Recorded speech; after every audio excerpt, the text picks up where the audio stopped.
Mga kaibigan, isang mapagpalang araw po sa ating lahat. Reaction po. Sino ang paniniwalaan mo?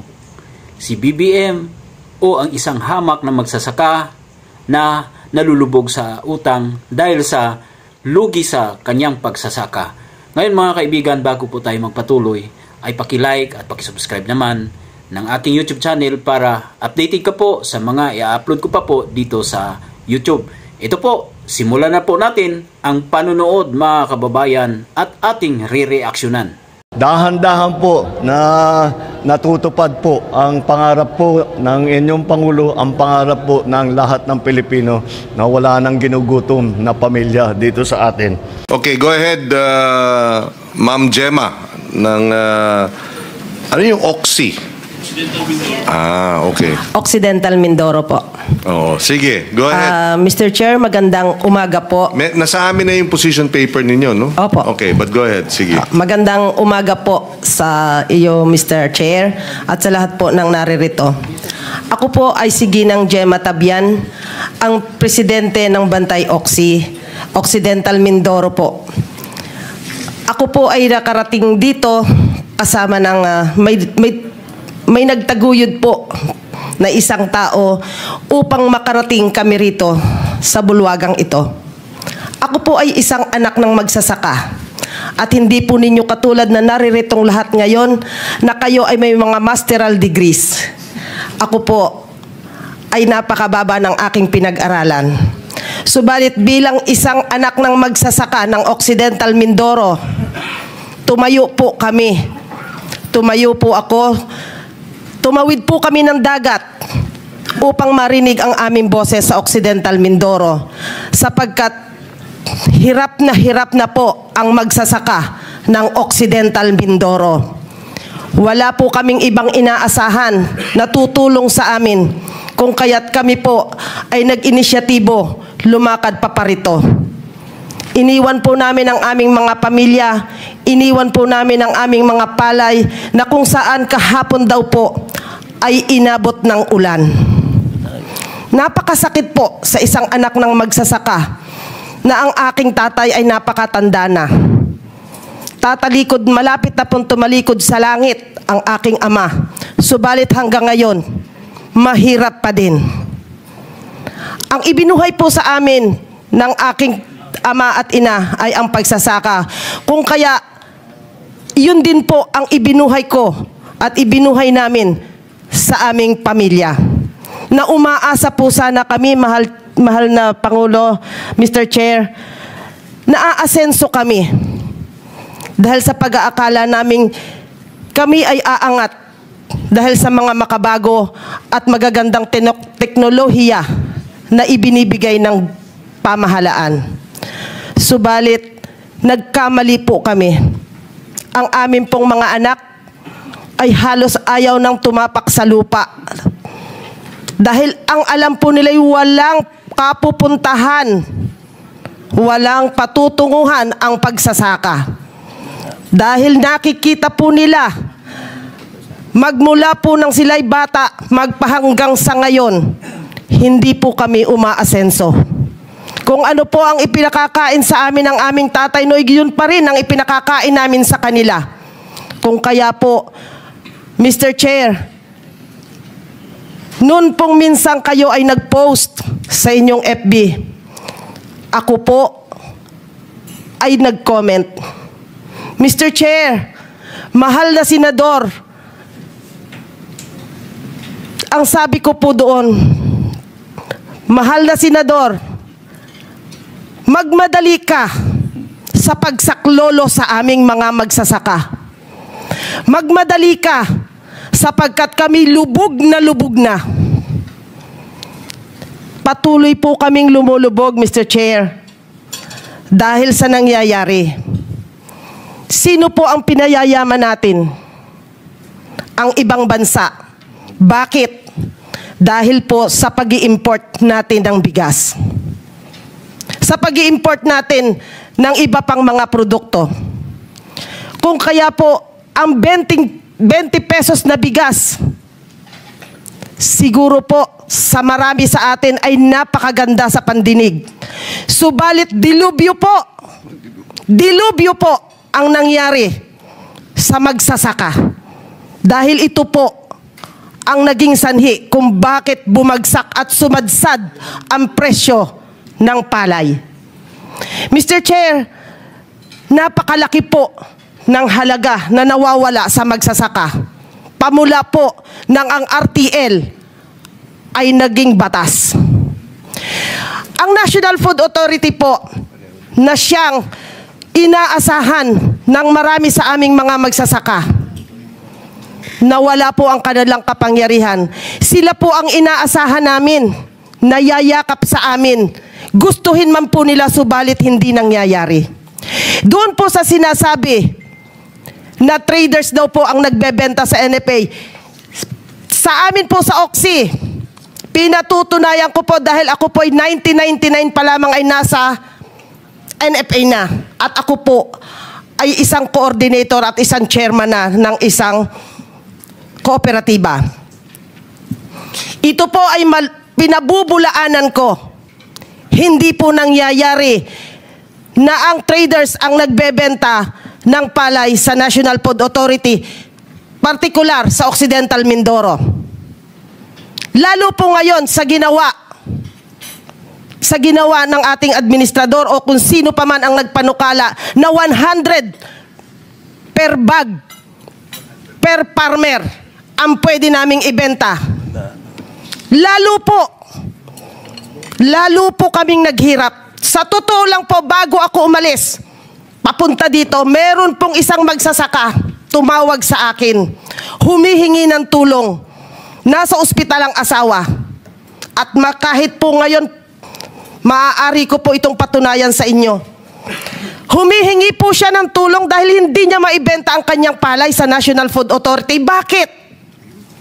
Dahil hindi po siya nakasama sa isang kooperatiba, hindi naman po niya kakayaning pumunta ng opisina para mag-individual dahil wala po siyang kakayanan. Humingi po siya ng tulong sa akin sapagkat wala daw po siyang pambili ng gamot. Hindi po ako nakatalikod. Sa totoo lang, hanggang kagabi iniisip ko silang mag-asawa. Wala daw po siyang pambili ng gamot. Hindi ko po kayang talikuran ng aking kapwa magsasaka. Naghanap po ako ng pera, itinakbo ko po sa hospital. Sabi ko, Tay, ibili mo ng gamot si nanay upang nang sa ganon, makatawid ang buhay. Sana po, Mr. Chair, sa mga nangyayaring ito sa amin sa buhay namin sa Occidental Mindoro, at hindi lamang po siguro sa Occidental Mindoro nangyayari ito. Sa buong Pilipinas po. Gaya po ng sinabi ko, magmadali ka po sa pagsaklolo sa amin. Dahil baka sa susunod na anihan, hindi na kami makapagsaka. Katulad po ngayon, dinaanan kami ng kalamidad, ang opong. Mr. Chair, sa 1 hektarya ang inaani namin, napakaganda na kung kami ay umani ng 30. Mr. Chair, saan kami kukuha ng ibabayad namin sa aming mga utang? Saan po kami tatakbo?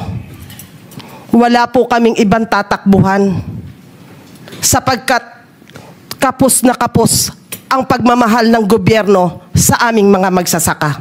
Bagaman, binigyan kami ng mga farm machineries ng PhilMec, maraming salamat po sa pamamagitan ng DA at ng PhilMec. Maraming salamat po.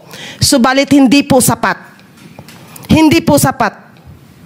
Sapagkat ito po, mga makinaryang ito'y ginagamitan din namin ng puhunan, ng fuel, ng mga pyesa na kapag ka nasisira, sobrang mahal. Katulad po ngayong bumagsak ang presyo ng palay. Paano po namin i-operate ito? Napakamura ng presyo ng palay. Sa ginawa pong 100 per farmer, paano namin ibebenta yung hunos? Saan namin ipapangalan yun? Kung ang nakalagay lamang po sa akin kahit na 1,000 hektarya, 100 lang ang kukuhanin. Paano po namin ito masusolusyonan? Mr. Chair, sana po matulungan nyo kami. Sa binhi po, pinagtitiisan po namin ang murang binhi sapagkat yun lamang po ang libre. Yun lamang po ang kaya. Kung meron man pong ibibili, yun lamang pong murang binhi ang kaya naming bilhin. Sana po, Mr. Chair, kami po sana ang masunod kung ano ang binhi na naaangkop sa aming lupa. At kung bibigyan man po sana kami ng abono, yun po sanang naaangkop sa aming mga lupain. Kami po, sa kaming karanasan, mas alam namin kung ano ang nararapat para sa amin. At sana po, hinihiling namin na kung magbibigay man po kayo sa amin ng fertilizer o ng binhi, sana po advance. Hindi po yung nakatanim na kami bago pa kayo nagbigay. Hindi po sasapat sa amin ang isang kabang abono sa 1 hektarya. Kasi po ang nangyayari, 1 kaban per farmer. Mr. Chair, kaya po ba pagandahin ng 1 kabang abono ang 1 hektaryang lupa? Sa ganitong pagkakataon po, Mr. Chair, nangungutang kami. Mabuti si Mr. Bolos, 3% lang ang binabayaran niyang interest. Kami po sa Occidental Mindoro, 7% hanggang 10%. Kinakagat po namin yan. Makapagsaka lang. Maitaguyod lamang po namin ang buhay ng aming pamilya. Mr. Chair, napakasakit isipin na sinasabi nilang lahat, bayani kami. Pero nasaan? Itinuring nyo kaming bayani pero kinalimutan kami. Limot na bayani kami. Di po ba? Limot na bayani na po kami, Mr. Chair. Kaya po, nasaan ang hustisya? Bibilhin ang aming palay, 8 piso, 10 piso. Kumain ka sa Jollibee, kumain ka sa McDo. Magkano ang isang kakapiranggot na kanin? 25? Kung isasain nyo yung 1 kilo, gaano karaming 25 pesos yun? Hindi po ba, Mr. Chair? Kaya po nasaan ang hustisya sa aming mga magsasaka? Sana po, ito pong lahat ng aming mga hinaing na ito, opo, wala po akong datos na hawak na katulad nila. Sabi ko nga po sa inyo, hindi ako master degree. Wala po akong ganong kataas na pinag-aralan. Pero po, bilang isang anak ng magsasaka at itinataguyod ko ang magsasaka ng Occidental Mindoro. Dahil alam ko po sa mga panahon na ito at sa mga oras na ito, nakikinig sila, nagbubunyi sila dahil may isa magsasaka na itinatayo ang aming antas. Mr. Chair, sana po darating ang oras na maipadala namin ang aming mga hinaing, ang aming mga nais pang mangyari para sa aming hanay. Kami po ay naririto upang ipaalam sa inyo na kami ay hirap na. Baong-baon na kami. Hindi lang pong sa buhay kung hindi pati sa utang. Baon kami. Nagpapautang po. Marami pong agency, ang Land Bank nagpapautang. Pero yun nga po, bago kami makahiram, 1 truck na papeles ang kaming kailangan. Mr. Chair, katulad ko po, at hindi lang po ako, marami po sa hanay namin, ang halos ay walang pinag-aralan. Aminin na po namin na kaming mga magsasakay, hindi ganun nakatapos ng pag-aaral, lalo na yung mga matatanda. Wala naman hong usapin dito kung nag-aaral Opo, kayo. Hindi. pero Kaya nga ho kayo naririto dahil nais nating mapakinggan, makuha ang inyong punto de vista, pinakikinggan natin kayo para yung pagbabalangkas ng batas ay maipapasok yung inyong mga concern. Opo, Mr. Chair. Ang sinasabi lamang po namin ay tungkol sa requirements. Hindi po namin kayang abutin yung kanilang mga requirements. Yun po yung aming pinupunto doon. Kaya po sana, kung mayroon mang mga ahensya na nagpapahiram sa mga magsasaka, liitan lang naman po natin sana yung mga requirements. Kaya po kami ay naandi dito. Ngayon po, sa kasalukuyan, kino-cover din kami ng aming istasyon sapagkat ang Bantay Oxy po sa inyong kaalaman ay mayroon na siyang humigit kumulang 40 member ng kooperatiba at asosasyon na kung saan ay mayroon na po itong nasa 2,000 magsasaka na ngayon ay nakaantabay sa amin kung ano po ang mangyayari dito sa amin sa aming pagdalo dito, Mr. Chair. At ito po ay ikinocover ng aming, kasi po sa totoo lang, kami po ay ikinocover ng aming isang istasyon ng radyo, ang Care FM. Kaya po, Mr. Chair, natutuwa po kami dahil nakarating sa inyong kaalaman at sa inyong opisina yung aming position letter. Kaya po sa lahat ng mga nandito, sana po mabuksan ang ating mga isip na apurahin.